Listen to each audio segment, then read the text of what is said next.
2, 1, and we are live. Welcome, everyone. Welcome and joining us in another episode of Making Orlando a Better Place. This is the Pursuit Podcast. We have an excellent topic, and we have multiple guests today. My name is Ron, and we're also having Dr. Monica Isola from Pursuit joining us. But we have two special guests today, where we are talking to CycleBar Winter Park. Jessica Rankin will be joining us. She is also known as CycleStar Jess. She's a blessed mother, happy wife, fitness enthusiast, and lover of music, and she will be joining us. And then we also have Molly Halcomb. Is that pronounced correct? Halcomb. Yeah. She's a mother of 4, an avid runner. She's currently training for the Boston Marathon. Is that correct? Yes. Nice. And she works professionally in wealth management in a firm in Winter Park, and she's been an instructor at CycleBar Winter Park for multiple years. So Jessica and Molly, thank you for joining us, and welcome to the Pursuit Podcast. Thank you. Thank you for having us. So today's topic of what we want to dive into is pretty much taking new moms and working out some of the problems and hardships that they're dealing with returning back to exercise. So whether it's you're a new mom, whether it's 3 months, whether it's 2 weeks, whether it's a year out, we want to try to have a good discussion today about maybe some pelvic floor health, maybe what are some things to look for towards when you are returning back to exercise, and then some of the programs and highlights of what CycleBar Winter Park has that a lot of our followers may or may not even know about, that there's lots of avenues, lots of fitness groups, lots of community outreach also that you guys are doing that we want to promote and spread the awareness. So you guys ready to make Orlando a better place? Oh, yeah. Okay, perfect. So the first question is, because there's a lot of people who don't know about pelvic floor options or pelvic floor health and stuff, and that there are people who specialize in this. So the first question for Monica is, as a new mother postpartum, what are some things to look out for when a new mom is trying to return to exercise? What should they be aware of that would allow them to understand maybe they do have a pelvic floor problem before they go into exercise? Yeah, so this is it's such a great area. And this is actually exactly why I decided to specialize with postpartum moms, because for me personally, after I had my son, I went to my 6-week appointment follow-up, and they didn't do an internal exam or anything. They're like, okay, you're good to go back to working out. And it's like, okay, and I'm a physical therapist. I should know probably more than the normal person, but it was still really confusing and just felt like, it's just such a gray period. And so something I think that's important for women to realize, well, first off is thinking, okay, how did you deliver this baby? So was it a vaginal birth? Was it C-section? With C-section, it's routine, but that's major abdominal surgery. If you're delivering vaginally, even if it was nice and easy, or if you labored for, days, there's pelvic floor trauma and tissue that's injured, that's stretched, that's weakened. So it's both of, these areas, just like any injury. So imagine you rolled your ankle and you had pain for a little bit and then you don't have any more pain, but then a couple days later you roll it again. So just because the pain's gone, so, for new moms, just because your pain's gone, it doesn't mean that everything is healed and is strong and is tight the way it was before. So you've got to rehab your pelvic floor and your deep core. So that really has to be it's that foundational first step. Before getting back into anything, we have to think about, rehabbing our injuries, which is basically what's happening. And then really starting into low level exercises first. So like cycling, it's a great exercise to do before jumping back into those the high intensity exercise like running. So, what are some kind of specific examples? Is incontinence normal to have after labor or SI joint pain? Just some brief examples of maybe it's not normal to have incontinence after, maybe you shouldn't have SI joint pain after labor and delivery. Yeah, absolutely. So when we think about getting back into exercise, so again, really from 0 to 3 months, you want to stick to doing low level exercise before jumping into the higher level, which includes running. And that's what recent guidelines have really said, waiting 3 to 6 months before running. Now, I didn't do that, but still, I see how now how that really, there's a reason behind it. But before you get back into any kind of higher impact, and that's what I mean by higher intensity, but higher impact exercise, and I actually wrote them down so I wouldn't miss any, but just key signs that you want to be looking for that basically indicate any kind of pelvic floor or deep core dysfunction. It's going to be, so like you said, incontinence. So urinary or fecal leakage or incontinence. So after 6 weeks, you should not be having that. It's common, but it's not normal. So that's something that's telling me there's kind of some kind of pelvic floor dysfunction. Urinary or fecal urgency, a heaviness, pressure, bulging, just like dragging feeling in the pelvic area, pain with sex, constipation, abdominal separation, so that diastasis recti. And then the last one is any kind of musculoskeletal pain. So yeah, back pain, hip pain, a side joint, any of that stuff.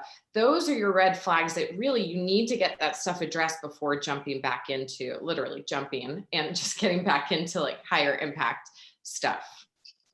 Okay, perfect. And I just started following CycleStar Jess on Instagram and CycleStar Molly on Instagram. There you go. We're in a like Pursuit awesome. Therapy guy keeps on liking my posts and commenting. Anyway, so let's say the new mom's doing good. She's looking at possibly starting some exercise, and they're looking around Orlando. So help describe what CycleBar is and what are some programs that you offer for moms. So this could be to Jessica or Molly, whoever wants to take this one. What exactly is CycleBar for people who don't know of you yet, and what are some programs and classes or routines that you guys have just for moms? Sure. Okay, well, I've been there since we opened. We're approaching our 5th birthday, so congrats. I'm excited to share that. Yeah, thank you. We are a premier indoor cycle studio. So we specialize everything from, shorter rides to longer rides, up to a 75-minute ride, which is actually I'm teaching tomorrow.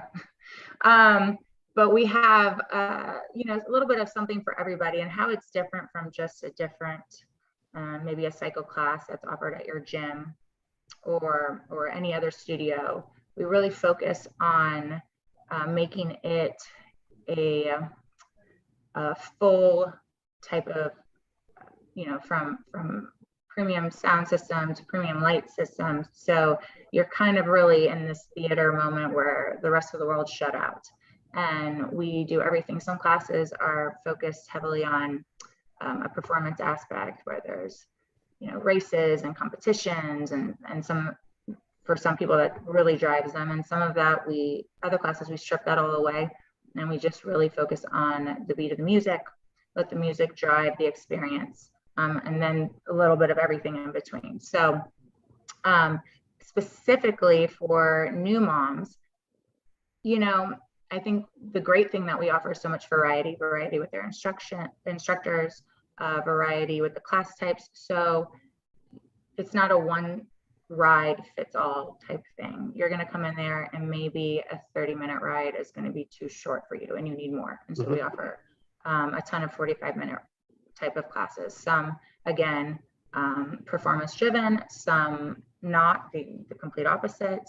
Some have choreography. Everything is rhythm based. So we ride to the beat of the music. Some classes are predominantly in the saddle where you're not out of the saddle. The RPMs or the cadence that we're riding to is a little bit slower.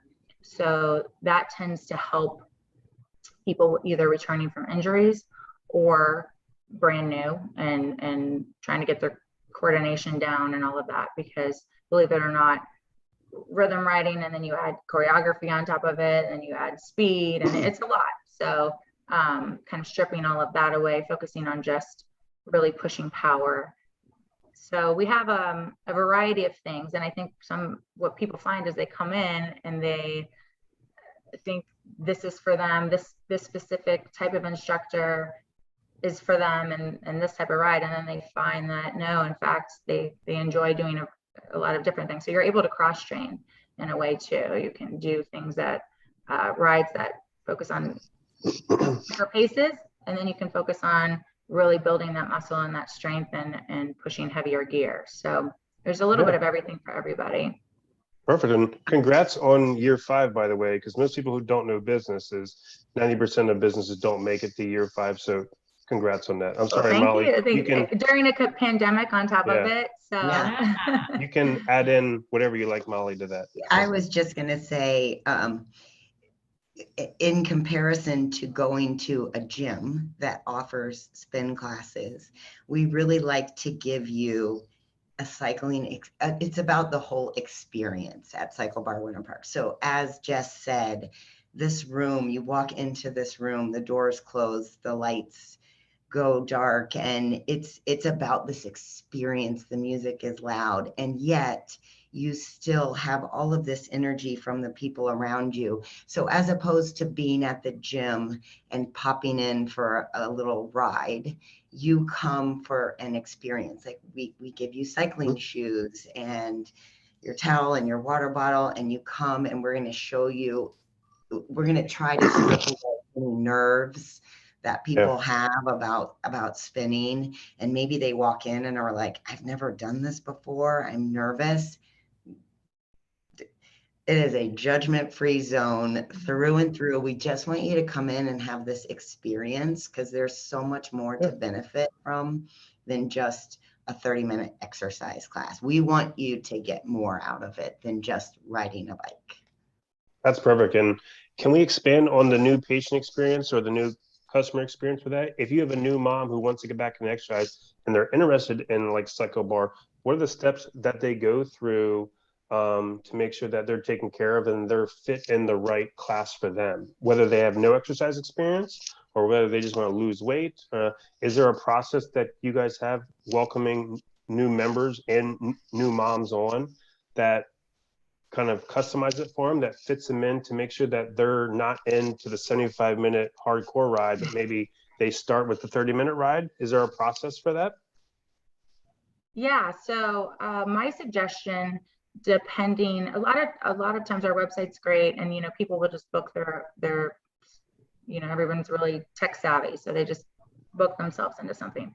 But I think if you take the time to either come in prior to riding or give the studio a call, they're gonna really figure out what time of day, what class type. All of our classes, I don't think you have to specifically take a 30-minute to first start out. I think the normal 45 classic type ride, you come in, but all your instructors are going to encourage you to take it at your own pace. And that's where I think people come in and they want to, with a lot of gusto, or maybe the opposite, and they're really nervous and they're overwhelmed, and they just want to make sure they're doing everything the instructor says. And it's not about that. So, come in, we ask the new riders to come in, I believe it's 15 minutes early before a ride. Our front desk staff, they're amazing. They really take care of the experience for the new rider, or in this case, the new mother. And they're going to take the time to talk to you and talk about what you're looking to get out of this. What are your fitness goals?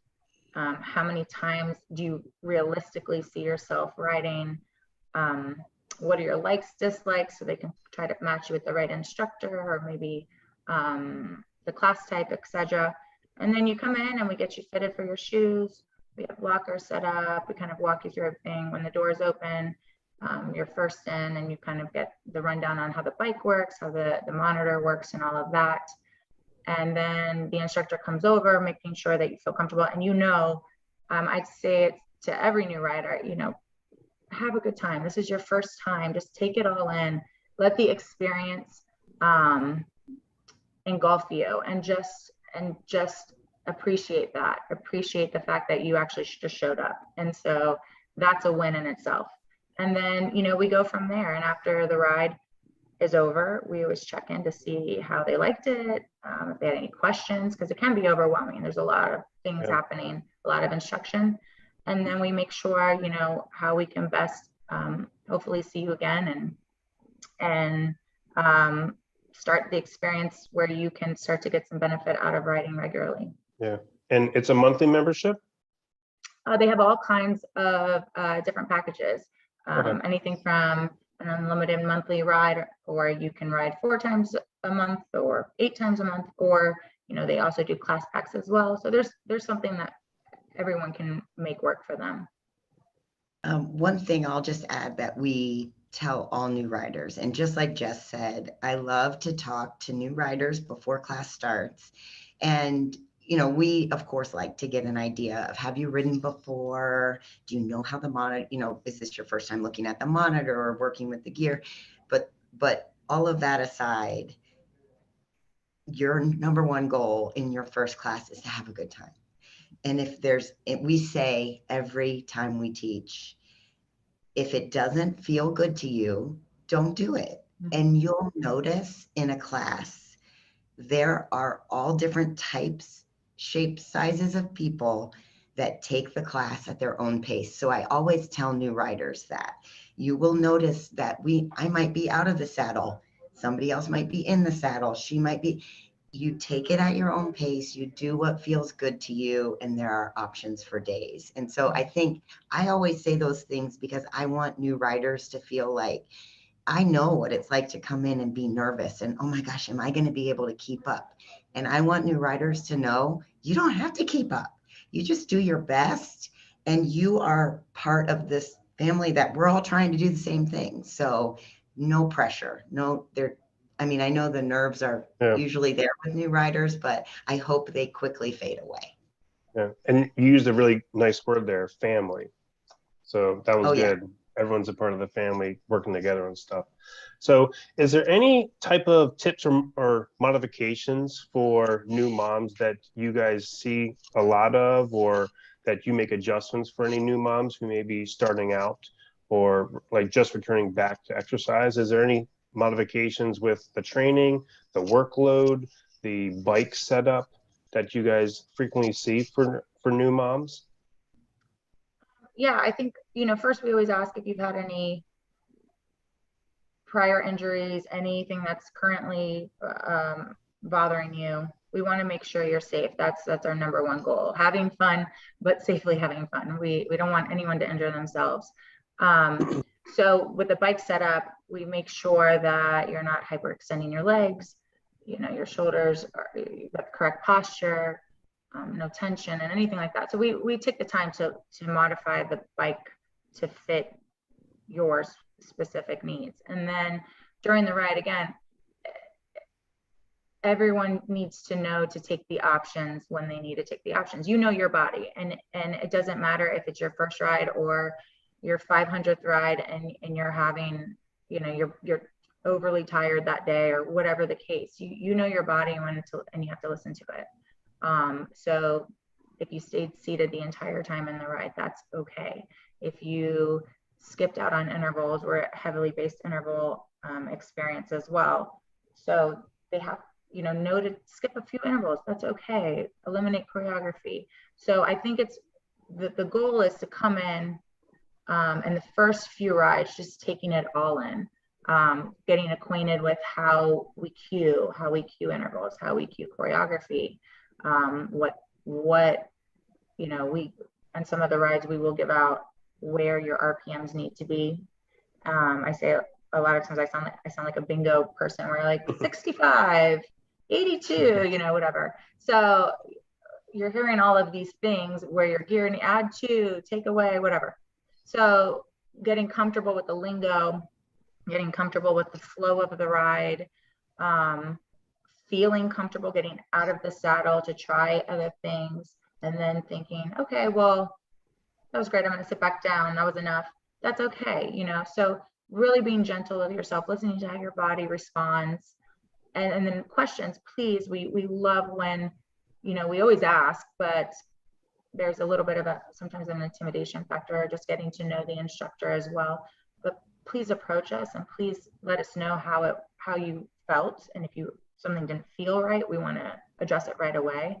And then, you know, the experience in the actual theater where you're taking your ride is one part, but as you come out of the theater, you'll notice everyone starts to mingle a little bit, and there's a big sense of we really drive home the community in our for CycleBar Winter Park. So getting to know, smiling at one another, asking questions for the other riders. Our riders are amazing. And they are so helpful, and they want to help you, and they want to make sure that you feel comfortable as well, because everyone that shows up to ride in that specific ride, they contribute to the energy of that ride. And so that just makes everybody level up, and it's a beautiful thing. Yeah, everyone there was super nice. I came to your grand opening whenever you guys initially opened, so staff and everyone was there, was nice. The atmosphere was awesome and stuff, so that was great.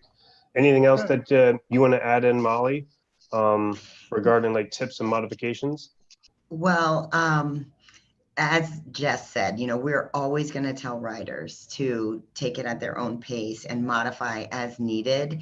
And I think I just really love to stress to new riders to not feel embarrassed, because if you just look around, you'll see everyone in the room modifies at some point or another. So to never shy away from listening to your body and doing what feels good to you. Perfect, good. And okay, Monica, so say we have a mom that's not aware of pelvic floor dysfunction and they started to get into exercise. What are some signs and symptoms that they can be aware of to know maybe I do have a pelvic floor problem? What are some signs and symptoms to pay attention to and look out for with new moms who are returning to exercise? What should they be looking out for and being aware of? Yeah, so kind of definitely if you're noticing leaking. So incontinence is a big thing, and it's also a thing we don't like to talk about. And let alone, I mean, even woman to woman, it's hard to talk about. It's hard to bring up to our doctors. So again, I can't stress enough, like incontinence or urinary leaking, it's common, but it's not normal. So I think we've kind of, you know, like, oh, like you had a baby or two, like that's just a part of it. Well, there's things you can do. There's treatment that you can do to help with that. So, so if you're noticing anything increasing with that, and then if you're noticing back pain, that's definitely can be symptoms of like a weak core, weak abs, weak pelvic floor. And then just any increase in pain, you know, pelvic pain, that you notice that maybe it returns back when you're starting to exercise. Hip pain too. There's a lot of trauma that goes on with our deep hip muscles. And even there's a statistic showing just labral tears can happen with birth.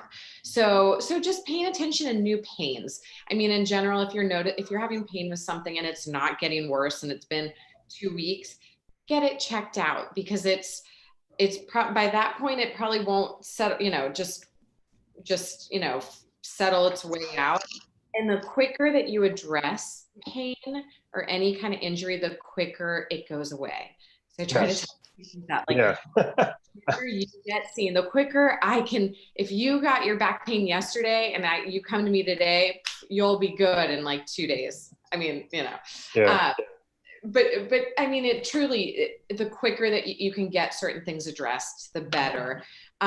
So I mean, just don't pass things off as being part of, you know, postpartum. If something's not right, you know, really try to get it checked out, because the last thing you want is to run into something that's going to make you have to stop exercising and working out for months because you're having to, you know, rehab something that's gotten more serious. That's a great point, because we see a lot of complex cases here too.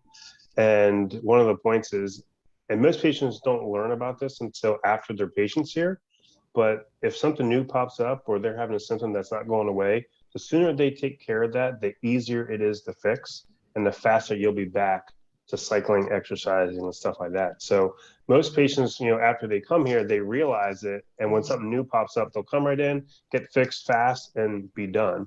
And a general rule is we always tell patients is if you try a treatment or you're doing something and it's not changing in 2 weeks, I'd move on to something else. You should know in a matter of 2 weeks whether your treatment or your self-treatments are doing anything. So it should be getting better in as fast as 2 weeks. So those are two guidelines there. So here's another question for Jess and Molly. So when a new mom has achieved decent strength, like she's increasing her classes, she's, pushing herself harder, are there any advanced or what type of advanced programs or advanced classes do you offer? And is Molly using this as part of her circuit training for the Boston Marathon? Is she cycling and running at the same time? I am. Oh, look at that. That's I impressive. am. Is there any 'Cause hills I up have, there? Is there any hills that you have to get ready for? Because oh my doing gosh, doing the hills cycling would are be awesome for huge. hills. We don't Exactly. have hills And down here. I learned after I had children that I can't maintain a marathon. I've run marathons for many years and I can't train like I used to when I was younger. And, my body has changed. And so where I used to run a lot of miles, I can't run as many miles anymore without getting injured. So I started riding at CycleBar Winter Park when they opened because I was having a running injury. And I learned how to incorporate spinning into marathon training. And I get this, I think I'm even better trained now because it's Yeah. just a great form of cross training. You said But something there really good are, there too, right there is yeah, cycling is a great modification. If you're dealing with a running injury and you still want to train, you try cycling. I always try to yeah, get them on the bike so they don't lose any cardiovascular stuff. They don't have to just sit around and rest as they're rehabbing. Cycling is a great alternative if you're dealing with a running injury. I'm sorry, I interrupted. no, I agree completely. And I actually tell people all the time that that's why I started cycling, because it was the one activity that I found that gave me the same feeling as running, the same, like I was working so hard and that feeling that I strive for when I run, I can find in cycling as well. But just to start answering your question, we do have, as Jess mentioned, we have the performance format ride as well as endurance rides. And so, just to go along with how we said, we want you to take every class at your own pace. That means that when you're ready to step it up, we invite you to do that as well. So we're guides, we're on the stage guiding you to add 2 gears, add 3 gears, but we'll tell you if you want more, let's do more. And so a performance class maybe uses more statistics or more races, more challenges. And if you're ready for it, then we've got a ride that can answer that for you. The same with, as Jess mentioned, the endurance. She has an endurance ride tomorrow. That's 75 minutes. That's no joke. And so we also tell people, if you haven't tried, if you've been riding for years, you should do an endurance ride. If you just want to give it a try because you're curious, give it a try. Whatever you're ready for, we're gonna find it for you and we're gonna make it work for you. I want to try a 75-minute endurance ride. Tomorrow, 9:30. 9:30. Come on, Ron. I have patients scheduled, but I have to book out a week from now. Yeah, it's really exciting to see people as an instructor.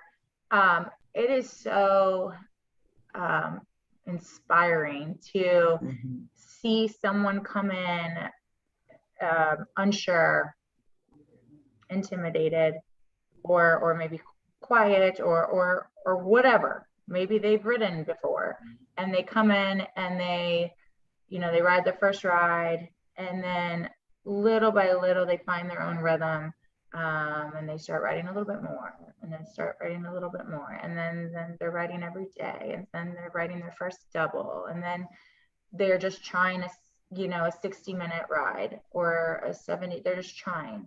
And then they're doing, we typically will host them both in the same week, sometimes the same day, but, and then they're doing both of them. So I think the coolest thing that happens is, you know, people originally usually find themselves at a fitness studio, CycleBar Winter Park, for a tangible goal. They want to get back into shape, or they have an upcoming vacation, or they've been noticing that their energy levels aren't what it used to be, or whatever the case. And then as they let themselves naturally grow, they start to find that the benefits physically are there, but what happens to you mentally is your whole perspective shifts. The way you view yourself in the mirror completely changes, and it doesn't have to do with, you know, a number on a scale. You know, originally that's probably what it starts with, but then it's like, it doesn't matter. You do this because you feel so good after the fact, and how proud. I mean, you can't put a price tag on being proud of yourself for doing something you thought you couldn't do, you know? So to do a 75-minute ride, that for some people, that's their marathon. I mean, I don't ride marathons, and that's a marathon to me. You know, you look down at the miles that you rode, 20 plus miles, you know, it's on our monitors. They track how far you're going. So it's like, wow, you know, and it's just really inspiring to see people start off and then find this newfound confidence and physical strength and body transformation. But what's the best part about it is just their mental fortitude and how they carry themselves, and you know, they walk a little taller and you know, happier from it. So, and they know that they're doing something for themselves. And you know, I say all the time, self-care is not selfish. So to take that time to really invest in themselves and to see themselves grow, I mean, the sky's the limit. So it's awesome. It really is. So any of our rides, to bring it back to your actual question, any of our rides can be next level as you grow as a rider, as you can hold the rhythm at a heavier gear and nail all the choreography, and you know, compete in these performance rides and maybe grow your overall power points. There's a scale, if you will, as far as earning points based on your power performance, and people try to beat their last time that they did, or maybe the miles rode or whatever. So there's always something to get better at. Perfect. We also have, oh, I'm sorry. Yeah, you can go. I was just going to say, we also have, for moms that are like ready to like dive in, we have from time to time challenges. And sometimes we did an Olympic challenge that honestly, when we put it out there, I was like, this is crazy. I don't know who's going to be able to ride this many rides over 16 days. This is ridiculous. And do you know how many people, like how many women, mostly women, not just women, but that's the one thing I will tell moms is you're surrounded by a lot of women at CycleBar Winter. But so many people were like, I'm up for the challenge. I'm going to win the gold medal and ride 42 rides, and the feeling, the atmosphere around the studio during that challenge where everybody was just like, I'm going for it. That to me is like, for somebody who's ready for, you know, to really like dive in, they're back to shape and they're ready to just try something that blows their mind. Sometimes we'll offer a challenge that will really just make you go, I can't believe I just did that. In October, we have one coming up. Yep. Nice. Yeah. As you said earlier, it's very rewarding and gratifying to see someone push through an obstacle and a hardship, and you see the progress as the instructors and or as the therapist. We see the same thing when any business, like they start out here and they work their way up and now they're here, and seeing that transformation and changing someone's life is so rewarding and gratifying. So so let's talk about community outreach. I think one of the silver linings of COVID, I think, is what we all are learning is the value of human relationships, and how, you know, it's like since we were denied that for months and months at a time and stuff, we, pretty much value the importance of having relationships and being around other people. And I think us as a company Pursuit, we've really tried over the last year or two to give back to Orlando, to donate proceeds of profits, to establish good relationships around the local community, keep the podcast going, to keep things going throughout COVID, and always trying to give back to the community. What are some ways that CycleBar gives back to the community or is involved in the local community around the Orlando, Winter Park area? Okay, so I mean, over the 5 years, we've done everything. We host charity rides. If there's a rider that there's something that is near and dear to their heart or they're involved in, we obviously do things at the studio for that. We also do, somebody will bring their business in for a team building exercise. Birthday parties, bachelorette parties, any type of community group thing, we'll host private rides for them as well. So from business side to personal side. Great ideas. Yeah, and so then I don't know if I was invited to a bachelorette party and they said, okay, at 7 a.m. we're going to a 45-minute cycle class. I don't know how, or a birthday party, but no, it's really cool. It's fun to see. So we do that. We also are huge in our community as well. The challenging thing when COVID hit was a lot of those community events went away. And so it was finding ways to still stay involved with safely. And now that things are kind of opening up and there's more community events as well, you'll see us around town a lot more too. So any of these pop-up events around town, we're always out there trying to shake hands and get to know you and let you know about the studio. But from a day-to-day aspect, we are constantly making connections at the studio.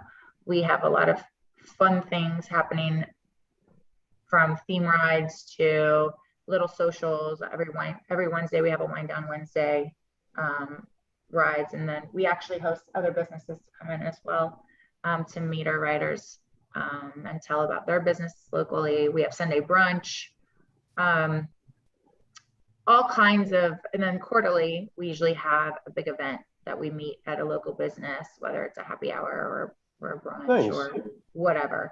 So we try to really make connections within the studio as well. That's the beautiful thing about group fitness. Group fitness, it can be very motivating. Everyone knows at the studio, I also ride quite a bit, and I am not a morning person. But the second you walk in, it doesn't matter what time of day it is or what day it is. You see somebody that you are familiar with and you strike up a conversation, and then you're working hard together, and afterwards, you got those endorphins pumping, and then you're talking after that, and it makes it so much more than just going to work out on your own. And for some people that's great, but people like us need group fitness to make those connections. What else am I missing, Molly? Well, just to add on to what you just said, Jess, that's it exactly. And I would really stress to new moms who maybe need a little escape, or they need to go talk to people. You'll find we truly are a family at CycleBar Winter Park, and you'll catch Jess and I with a microphone on giving TMI, so please, we would tell anybody. I hope that people come into our studio and feel like Monica, you said moms might have issues that are hard to talk about. I bet you we've covered them, maybe with a microphone on our face. I love it. We are open to anything and everything. And I feel like we do get that. You're surrounded by other moms that are looking for the same little fitness goals. Yes.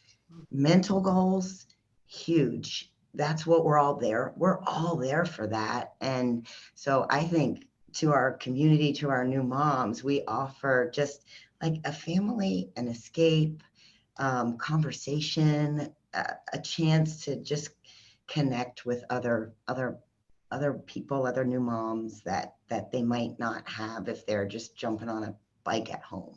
We Yeah. have the coolest thing is too is we'll have riders that ride during their pregnancy, and so they ride up as long as they can and they feel up to it, and then they we don't see them for some time as they have the baby and they're getting acclimated and all of that, and then to see them come back in and they're so like, oh, I'm back, thank God, and they know what they're experiencing is just so wonderful and new, but it's also exhausting, and a lot of you don't really have free time, and you're brand new at it and it's overwhelming, and you kind of want to get back to normal and get back on routines and stuff. So I had a rider last night, and the baby's now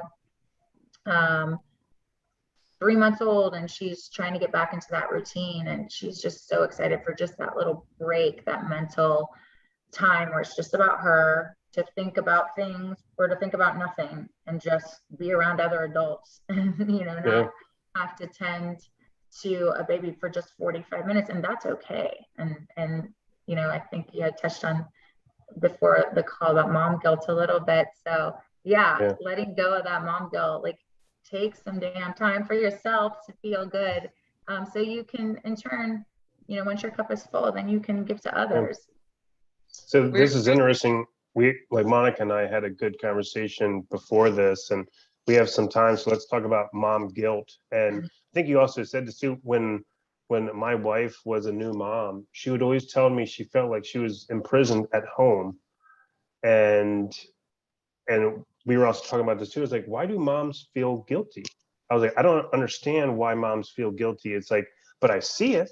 I'm aware of it. I don't know why though, because it's like, my wife's a stay-at-home mom right now. She dabbles in a little bit of real estate on the side, but she's primarily a stay-at-home mom. And she'll say things like, I feel pressure, like I have to get dinner done, or I feel pressure, I have to clean. I'm like, I don't want you to feel pressure. I want you, if you don't want to clean, let's hire someone to go do that. I don't want you to feel obligated that you have to cook dinner for me. Like, even if I get home, I can make a chicken breast or some rice by myself. That's fine. It's like, I don't want that pressure. I see the mom guilt pressure. But let's talk about mom guilt and why do moms feel this guilt? Mana, you can get started, and then we'll go around and see what others have to say also, because we had a conversation about this earlier. I was like, I see mom guilt. I don't know why it happens. So yeah, and it's just been through generations of feeling like we, the women, need to be the ones to stay at home, to take care of the home, take care of the children. So I think now we're finally at this place where, it's more acceptable, the women can go back to work, but we still just have this innate feeling at times of feeling bad about it. Or I know for me, if I'm done with my patients early, I feel like, oh, well, I should be back at home with the kids. It would be terrible if I went and, got a pedicure or something, even though that would make me feel so great. So it's just,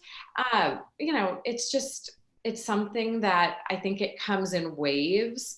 But it is there as much as we know it should, we shouldn't feel guilty, because I know I'm a better mom, and that's really what matters. What makes you a better mom? I'm a better mom when I can work and do things that I'm passionate about, when I can work out. Those are really the biggest things that I need. And even if it's a little bit of it, I am so much more present and patient with my children than when I'm just with them, but I'm like, oh, I really need to do this. I want to do that. And it does. I've seen it actually in the last couple of days, how it really does play a role. The other day, I was just really not patient with my children the way that I normally am. And it's because I had so many other things that I just needed to get done, and that mental clutter. So I just know I've gotten more comfortable with knowing I need to also do what's best to make me a better mom, but it's still hard. We still have hard days. So. Yeah, you know, don't get me on a soapbox. I mean, this is one of my, it's just society, and then and generationally, and then, you know, hormones are a big part of it, and the whole pregnancy stage, and then afterwards you know, you love your child, but you feel probably a million different things from being judged or not supported, or whatever the case, if your child is not your world. And I talk very strongly about this, that, you know, you are a woman and you are also a mother. You don't have, just because you're a mother now, you have to get rid of all the other things that make you. You're your own person as well. So, you know, it's not selfish to take some time to do things that make you happy, because in turn, if you're happy, you're going to have a happier home. You are going to be more patient. You are going to, you know, let stuff roll off, because I'm telling you what, my friend who is not a mother said to me, she's like, you must grow patience when you become a parent, because you were never this patient prior. And I was, you've got it right. I also work out a lot.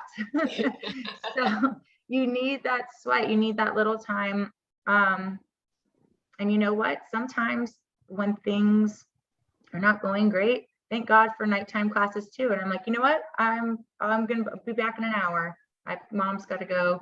And my daughter she's almost 7 now, so she's about 18 months or so when I started working with CycleBar. And it was the first time I would put her in, you know, a mom's day out program over here. I live in College Park, and so I remember I knew I wanted to do it. I knew I needed some time, but I also felt so guilty doing it. And so luckily one of the instructors at the time referred me where her kids went. And so for my daughter, who's now almost 7, she just knows this is what mom does. Mom always is going to take some time for herself to go teach her classes or take classes. A lot of times too, you know, we do a great job of figuring out how to fit it in too. So I get up a lot earlier than I want to sometimes, or get everything done and go later when I want to just be done for the day. But I know even like having to rearrange my schedule, which may not be as convenient, I'm better because of it, and knowing that. So got to sweat it out. Got to. Sweat magic. That's what we call it. Sweat I'm magic. sure it must be so frustrating for husbands, because my husband also is like, why do you feel this pressure? Why do you feel pressure to have to make dinner, or pressure to have to... He says all the time, like, who's putting that pressure on you? Like, we put it on ourselves. I can't explain why we do. And, you know, it's just something that we do we expect ourselves to do it all, and to do it all perfectly. And I think the thing that helps me the most is to be surrounded by other mothers, other women that are like, yeah, I feel that too. And I don't know why. And I didn't get my house cleaned, but it's okay. And then I think I've been a working mom since all of my children were babies. I took a 3-month maternity leave and went right back to work. And I felt the mom guilt never gets easier. It's always there. It's just kind of figuring out how to manage it. And I feel like going to a place where you can be with other moms and do something that's like physically and mentally good for yourself, that's a huge help in dealing with the mom guilt. My next question is going to be, man, am I subconsciously adding the mom guilt? Like, is it a lack of teamwork or a lack of listening skills or communication? Am I adding the mom guilt? I was like, what am I doing? I think the best thing husbands can do, the best thing is to say, you know, don't feel guilty about it. Go do something for yourself. Go get a pedicure. Yeah, that's go what to I an say. evening spin class, whatever. That's because you can't cure the mom guilt. You can't do it. No husband can do it, but you can encourage. Yeah. Yeah, perfect. So as we round up a little bit and kind of finish this up, first, I just want to thank you guys all for joining us today. And I think we have some good conversation, definitely to help out some new moms out there, but you're not going to get off that quick. You have to answer the Fab 5 questions.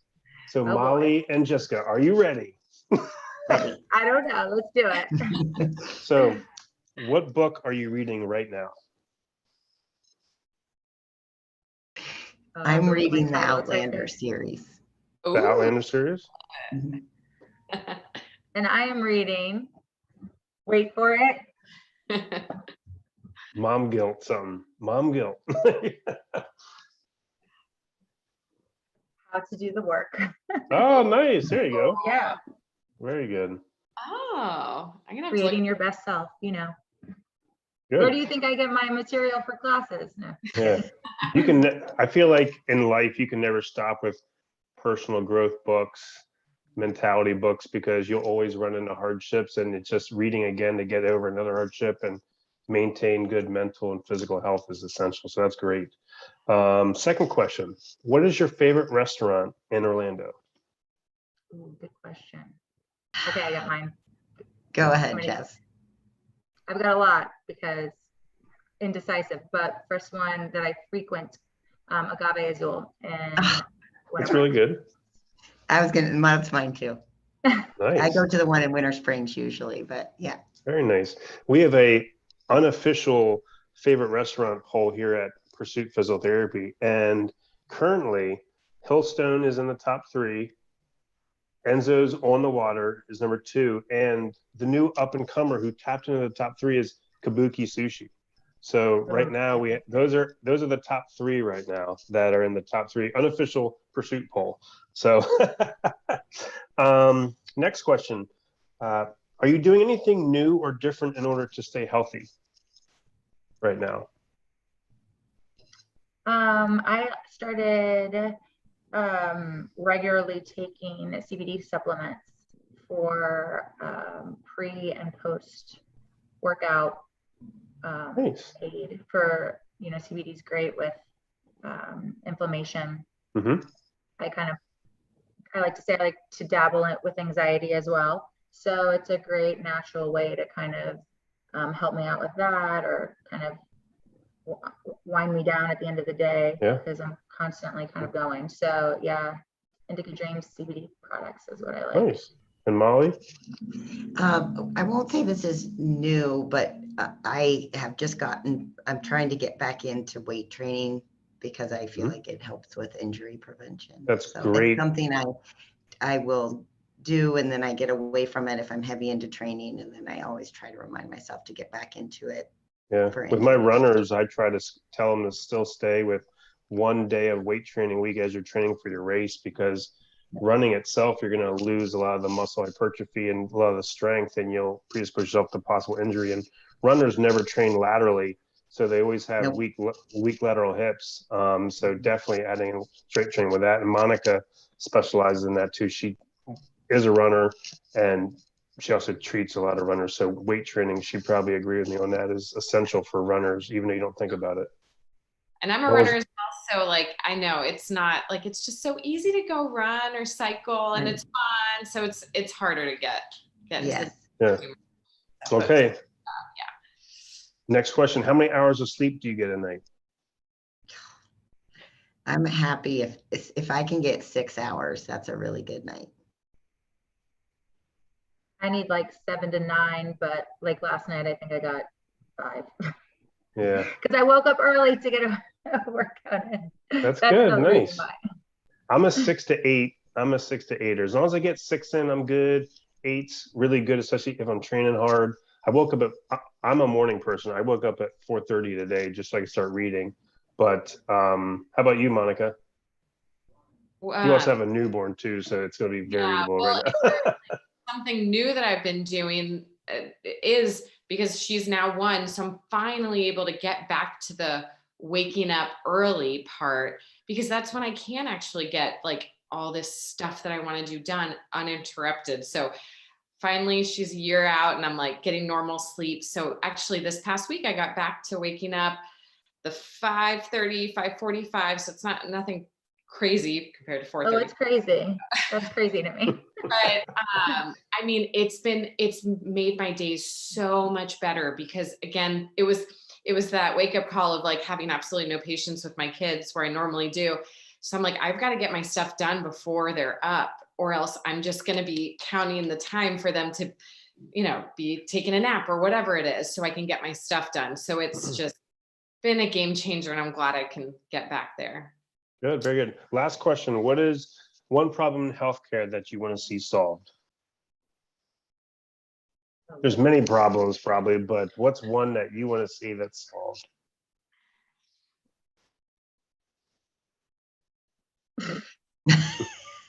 You're like, we haven't been in healthcare that much, so, but. Yeah, I think we're trending in a way where, mental health for me is really, it's such, honestly, the main component, because mental health usually drives a lot of the other things physically and so on and so forth. So now that has become a conversation, and every year I feel like that conversation gets stronger, and then companies that you work for are reimbursing for their employees to invest into themselves, whether it's through therapy or working out or whatever the case, to do that. So I'm happy that is mental health is becoming on the forefront of the way medical professionals treat things as well, and then also society is now accepting it and making it and pushing for it to be a priority for everyone in the community. I agree with, I would like to see improvements in mental health, particularly for children, because I've dealt with this recently with one of my children. It's either very, very expensive or very hard to even get an appointment with a therapist, with a psychiatrist. It's I have at times felt truly helpless in trying to get one of my children mental health, and that's been very frustrating. So the cost, yeah, I agree. The ability it baffles me. Yeah, the cost needs, the cost of healthcare in general needs to go down. That's one of the major problems, but I totally agree. Mental health awareness is becoming more and more prominent, and they're realizing that's one of the underlying root causes to many problems that lead to this stuff. So promoting it, making it more affordable, because in general medicine, there's no funding for it. So most of the people who do want to specialize it and do want to help people end up going private pay, and the rates are higher sometimes with that, but it is very interesting on the concept of mental health and being aware of it, who's the best to treat it, and getting options that someone who can actually handle this. So but perfect, those are the Fab 5 questions. Again, I just want to thank you for joining us today. Thank you for taking time out of your day, and I think we got some good conversation here that we'll share with everyone around Orlando. If anyone wants to try to find either of you, how does someone find you? Yeah, so on Instagram, CycleStar Jess. I know Molly's CycleStar Molly H. And the website? Yeah, we are listed on the website as well. But I think if you want to have the most accurate day-to-day, or even get to know us more, sometimes we find that the writers, they kind of get to know us on social, and then they feel like they know us when they meet us in real life. So that gets the conversation and the comfortability there. So Instagram's a great way. You can message us on there as well. Perfect. We'll put the links to you, the website, maybe if you have an events page, we'll put the links in the video below us and stuff like that. And again, thanks for taking time out and making Orlando a better place. Thank you. So, thank you so much. You're very welcome, and we'll see everyone later.